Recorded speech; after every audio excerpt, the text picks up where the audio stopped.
Yeah, hi folks. Yes, it appears Michael Laws has got the memo that being an a-hole is not a winning ticket for the platform. He interviewed Julian Batchelor the other day, and to my surprise, he was quite polite and balanced, apart from a few dickhead moments. But first, protesters shut down another one of Julian Batchelor's Stopco governance events.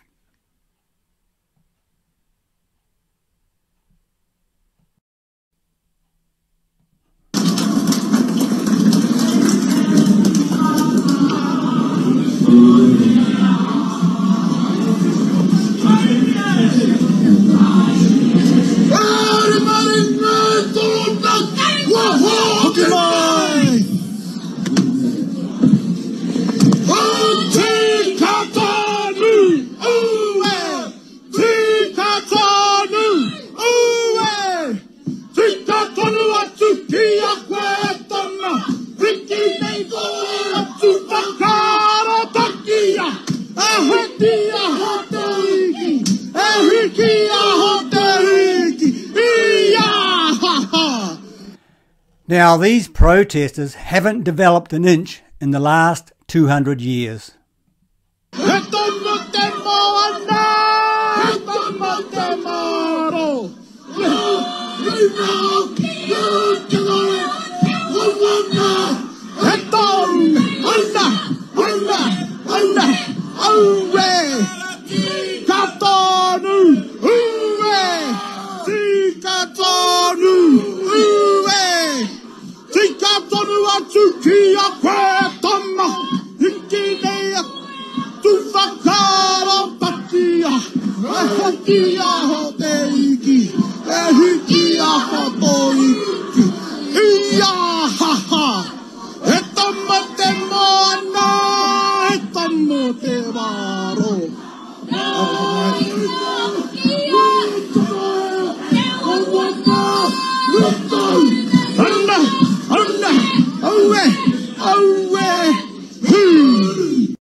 Julian, welcome to the show. Good afternoon to you. Hi, Michael. Thanks for having me on. Not a problem. First, the story in the New Zealand Herald this morning. Your reaction to it? Now, this is the article he is referring to.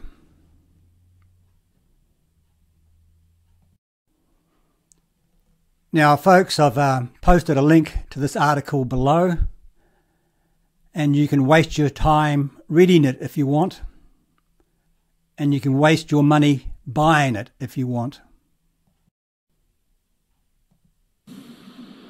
Well, I read it, and my answer to that would be is that Chris McCabe is a great guy, and I have people all over the country that just pop their hands up and say, we want to help with this because we believe in what you're doing, and they gather around and they, you know, I give them jobs to do and tell them, you know, what they can do to help, and they help. And I am not hiring people for money, or I'm not hiring people for a diplomatic position in some sort of, you know, like a US consul or somewhere where there's a high degree of security needed to do background checks on everybody. And I didn't even know this about Chris. He was just a guy who, well, we've got hundreds of people all over the country who are involved in this. And I honestly, I had no idea that he was involved in this. And, you know, he's a great guy. And so he helped do the job, and he did a really good job. He was a very good organizer, and he was a great guy, and there was nothing dodgy about him in any way whatsoever, and he was there to help. If you'd known, would it have made any difference anyhow? I'd probably ask him a few questions. What was, you know, what is that organisation that you belong to, and what were you, you know, what was that all about? And if it was something which I thought was going to not be helpful, probably wouldn't have, you know, said, Chris, maybe not for you. But it would have to be pretty extreme because we've had all kinds of people involved, Maori, Chinese, just about every ethnicity involved in helping to organise all this. So I don't do background checks on people, and I don't need to, and really that's the way it is. Listen, I suggested that was pretty much not only the answer you'd give, but also understandable too, because to say I was the New Zealand First election campaign in 1996, people put their hand up to help. You don't immediately say, okay, I need to do a background, a police check of you before you do, because you need them on the ground, don't you? You need them on the ground, and you haven't got time to muck around. That's exactly right. You don't have the time. Yeah. No. All right. Now that you do know that you've probably read the whole story yourself. He joined the National Front in New Zealand in 2016. He's come up with a few of these thoughts as well. Your views as to whether or not his views are yours, or do you go and whether or not you'll continue to use them in Hawke's Bay or not? Oh, I would still continue to use Chris, no problem, because he's not a racist. He believes that I had a chat with him this morning over the phone about it, and I said to him, have you read what they've written about you? And some of it was twisted and contorted and not accurate. And he's not a racist. He's not a white supremacist. He's not a Nazi. He's a guy that actually believes in equality, which is why he's helping me. So I couldn't see anything about, and some of the comments that were sort of, skewed by you get David Fisher onto something, and it's always going to be given a really bad spin. Agreed. Yep. And he's a very bad journalist. He's a very bad journalist, he says, and that's coming from Michael Laws.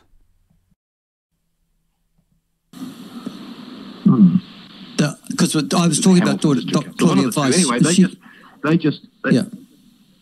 just cancelled out our meeting in Hamilton. Right. Okay.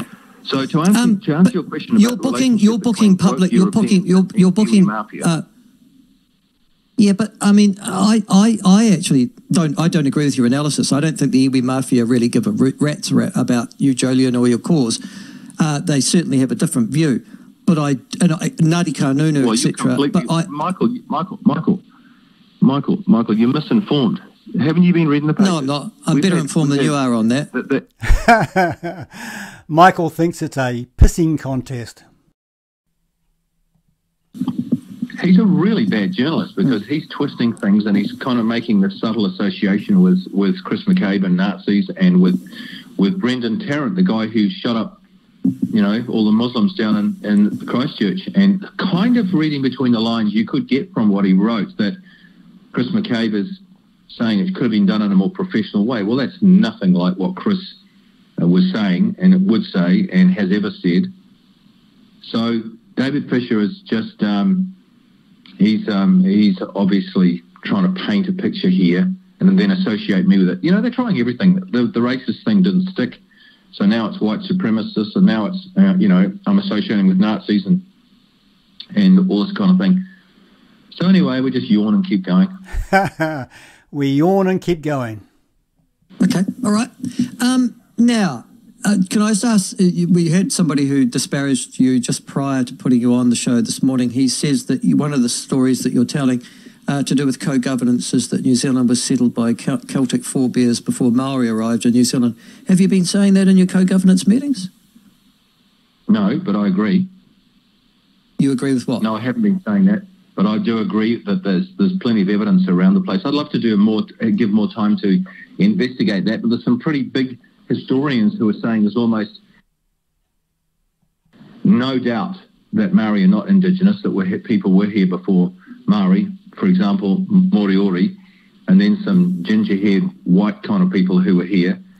And he's very, very right about that. Where have you been, Michael? Have you been hiding under a rock? There's plenty of evidence out there. The silence by New Zealand authorities on our archaeological past is deafening.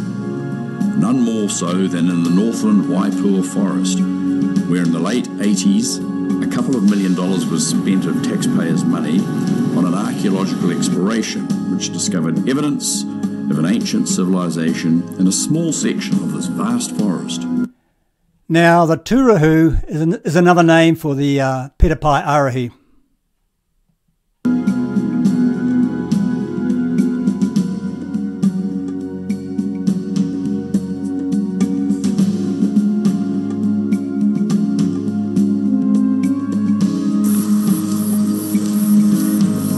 Of temples of worship, irrigation canals, stone houses, hearths and walls has been suppressed by government order until the year 2063.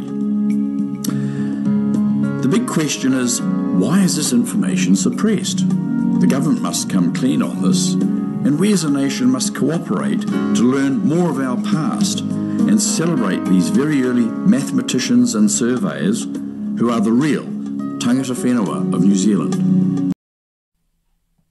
And even Māori who've talked about those people when they came here and found them here. There's stories about how Māori have, encountered these other people groups that were here when they arrived, and so on. But it needs, to be fair, Michael, I need to do more investigation into that. But I know I'm going on the back of some reputable historians in New Zealand, like Bruce Moon, that they are saying that there's compelling evidence that there were people here before Māori, well and truly. Yeah. Okay. Actually, Bruce isn't a historian. You know that. He's a physicist, but he writes history. Yes, but I know, but so is John Robinson, sort of a physicist as well. And these guys aren't full-time historians, but they're still very capable people who've dedicated their lives to studying history. And I'm not a quote historian, but I'm a great reader. I love it, and I'm reporting on New Zealand's history. So you don't need to be a historian to be, and by the way, what do you mean by it? When people say, "Oh, you're not a historian," it means you haven't done a PhD in some historical subject or whatever. There's a lot of people who are really good at history in New Zealand who have no, quote, PhD in any kind of history qualification, but you don't need that to be a good historian. No, but it's just you use the words reputable historian, and he's not actually a trained historian, and I don't know that he has a reputation. Well, maybe I should maybe I should say that by reputable I mean that he's produced books that a lot of people have bought and would acclaim him as being somebody who can write about history in a very clever way. All right. Anyway. All right. No, that's fine. Now, supporters and guns, that's the other way in which you are being discredited at the moment. You mentioned, and I think I saw you directly quoted, Julian, in which you said that some people are so upset, something along those lines, if I might paraphrase, that they are actually buying guns because they perceive there to be sort of threat in the future. Yeah? That's roughly what you said, wasn't it? Yeah, that's what I said, and that's exactly what's happening. Right. People are arming up, and privately they're not going out advertising it, but privately they are. What I'd love to do is find out what the gun sales are like in New Zealand at the moment. Sorry, they're arming up for what purpose? They're arming up thinking that they're going to need guns for what's coming and for some sort of a conflict that's likely, that they feel that there's something brewing in New Zealand. And he's very, very right. Something is brewing. Somebody else got a question. Thank you, Nobby. With what you've said, I just want to know, do you think there's any real threat of a civil war if these people won't give up for what they really, really want? Because I hope there's never a civil war. Like I say to you, the pen is more powerful than the sword. We want to win it with this and this. But, we have to stop this. There's people, I'm getting phoned by people who are saying, once a week people are saying, gone out and bought guns. A civil war, that's what I was thinking. There's some kind of civil war brewing, and it's not outside the realms of possibility, so they are getting a gun. That's what they've told me, people, at least once a week. Okay. So these are people saying that to you. Do you personally believe that? Well, I didn't used to. I don't own a gun. I didn't used to believe that, but I'm thinking now that with the number of people who are talking about it, I think far out, maybe I'm missing something, and that it is definitely a possibility. I certainly wouldn't be involved. I do not own a gun, but I can't control what goes on in the rest of New Zealand and what the rest of New Zealanders are thinking. No, I accept that, but I mean, every follower, I've been in government, central and local, for long enough to know that every party, every movement has deluded people who follow them irrespective. Do you think possibly these people are deluded as well? Well, some of the people who have spoken to me are strike me as being very stable, intelligent. All crazy people come across that way, though, Julian. Did that lady talking about the guns before sound crazy to you? To start with, They don't generally have eyes rolling in their back in their sockets and, you know, dressed in loincloths. I mean, isn't that that nature of the beast that when you meet somebody for the first time, you go, oh, you assume they're sane, and then they start talking? No, these are people who look sane, and when they're talking, sound sane to me, and they're not all agitated or anything. They're just saying calmly, we don't know what's coming, but we want to be ready for anything that does come if it eventuates, sort of thing. And so they're not. I'm not too bad on discernment, I think, but I think that people seem to be getting ready for whatever. That would seem to be sort of out of the prepper sort of doomsday cult following in the United States, wouldn't it, though? That sort of thinking that there's going to be some sort of massive civil disobedience, civil war, and that for some reason you... Why would you think that would never happen here? You need to get a, you know, get out a whole stack of toilet paper and arm yourself with the 22. Well, I'm not one of those people, but, you know, famous theologian said you can't stop the birds flying over your head, but you can stop them nesting in your hair. I've had, you know, people give me these thoughts. That's the give me these ideas, give me what they're doing. That's the birds flying over your head. But I don't have them let those thoughts nest in my head and start going out and buying a gun of toilet paper, because I don't think we're ready for that yet. I don't think we're anywhere near that. But some people do think that. That's what's happening. Okay, all right. No, that's fine. You've clarified that. That's good. Moving on. Now, the other thing that's happening, obviously, is that the further and further this tour progresses, the more and more public agencies and people in control of venues and private ones are denying you the opportunity to use those venues for promoting your message.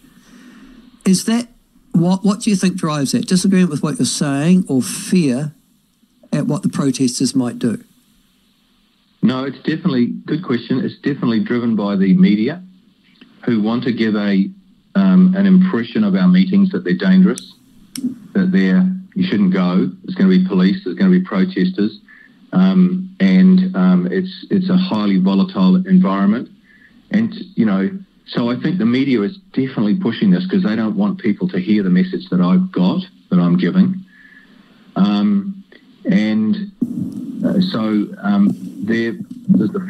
There's the tremendous fear coming through the media, but also there's evidence of things to be fearful of.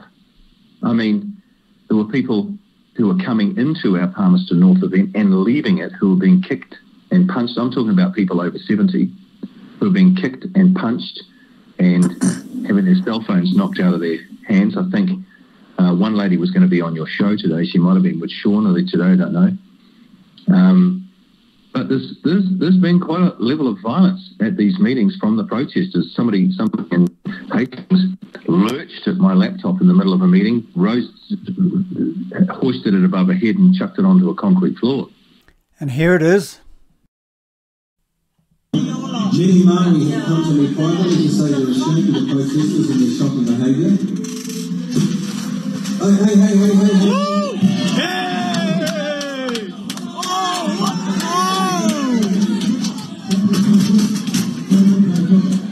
Don't read my comment. Don't read my comment.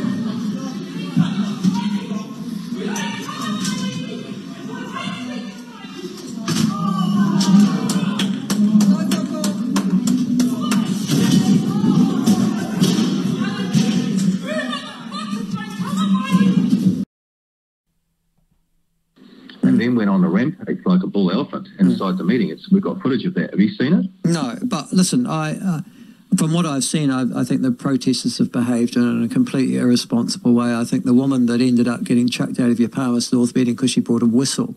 And here she is. Victoria Jacobs taking a stand against what she believes is hate speech. Protesting at an anti-co-governance event when she was removed by a group of men and dragged out of the meeting by her legs. It kind of turned to terror and just, I want to get out of here. How do I get out of here? As she struggled to break free, an audience of about 40 people watched on. One person even shouted to pull her pants down. Hell no, don't do that. That would scare people more than the whistle. Really disappointing that not one person, including the organisers, stepped up and said, hey, stop, this has actually gone too far. These bruises and a damaged tooth are what Jacobs has been left with. So now she's playing the victim after causing all the problem and damaging a lady's eardrum in the process. It clearly needed to be removed from the meeting as she brought that action upon herself. Yeah, thank you for that. That's true. And she also did damage to the eardrum of the 80-year-old in front of her. Media didn't pick up on that. In fact, I think she had to go to a specialist the next day to get it all sorted. Oh, no, the woman's name is Victoria Jacobs, and she's a nutter. Okay. And widely regarded as a sort of leftist activist on just about any sort of cause that you want. So, yeah, that's all right. Now, also in the meeting, the New Zealand Herald report, quote, bachelors' meetings across the country have presented racist tropes and factually incorrect claims about co-governance. How do you respond to that? Because there's the New Zealand Herald, David Fisher, writing that about you personally in the Herald this morning. Well, I always say, because this is a familiar line, I always say, give us an example. Yes. And you always get silent. Yep. There's no examples. I'm a white supremacist. Give us an example of something I've said that led you to that conclusion. He's giving facts. He's giving misinformation. Or give me an example. They never answer because there is nothing. You know that booklet we put out? As I said before, we've printed 350,000 of those. The little booklets gone all over the country. Now you think, man, they would target that. There's going to be something. Nobody's targeted. Nobody's mentioned anything about that book. Anything in it. You think that would be a prime target for the media to tear it apart, and nothing. Silence. No, it's a fair point you've just raised on that one, because as you say, it's gone throughout a large number of homes in this country. I think the only action, though, is taken by the Electoral Commission, so you've had a complaint to them. You got a letter about that last week, did you? Yep.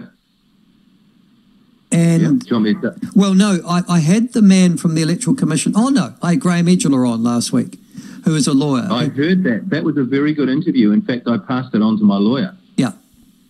That was a great interview. I like that. Right.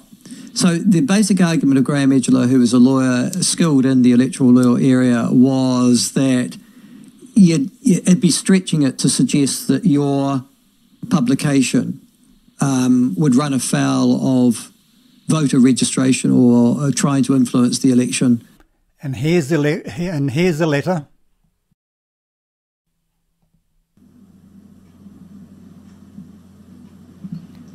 Now, folks, I've posted a link to this below, along with other relevant links as well.